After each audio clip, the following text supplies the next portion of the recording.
From the PEP Radio Newsroom, this is the Evening News Blast. LGBTQ Nation is reporting the U.S. Department of State has implemented a new rule requiring immigrants to identify themselves by their sex assigned at birth on visa applications, causing fears the rule will be used to deny visas based on gender identity or by Immigration and Customs Enforcement to target trans immigrants and asylum seekers. The rule was announced in the Federal Register on March 11th as part of a package focused on combating fraud in the government's Diversity Immigrant Visa Program, which uses a lottery system to provide up to 50,000 visas per year to people from countries with low rates of immigration to the United States. However, the Australian LGBTQ plus publication Star Observer said the administration confirmed the rule will apply to all visas. The rule states the program will use the term sex instead of gender on applications in accordance with the president's executive order declaring trans identities do not exist in the eyes of the U.S. law. The rule made it clear that the term sex on applications should match the applicant's biological sex at birth, even if that differs from the sex listed on the applicant's foreign passport or other identifying documentation.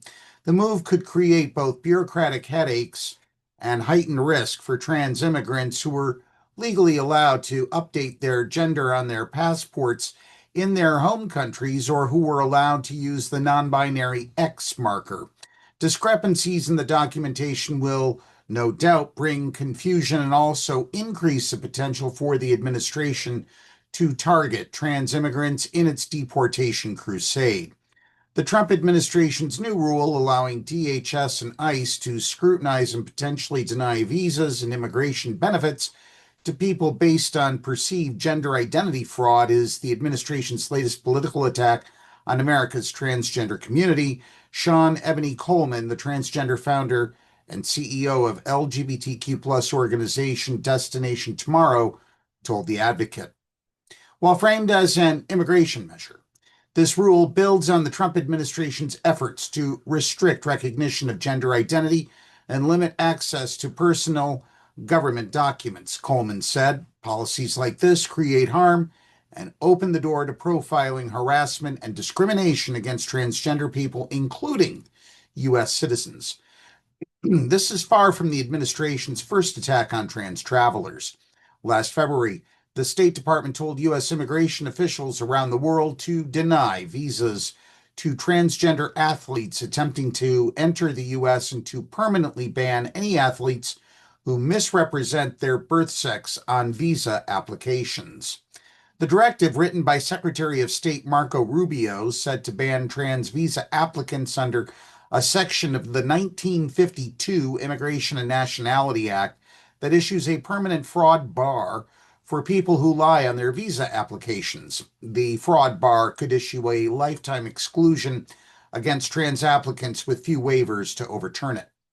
The administration also stopped issuing accurate passports to trans Americans after the president signed his executive order declaring the U.S. would only recognize people's sex assigned at birth. The ACLU is currently suing to overturn the policy. In November, the Supreme Court ruled that the policy can proceed while the legal challenge is pending, overriding preliminary injunctions from lower courts. That's a news blast for this hour. If you are watching this video on YouTube, please be sure to give a like for this video and subscribe to our channel. PEP Radio is available on the Live 365 app, the PEP Radio page at paequality.com, Roku, and Alexa. Up next, we have the Meadville area weather forecast here on PEP Radio.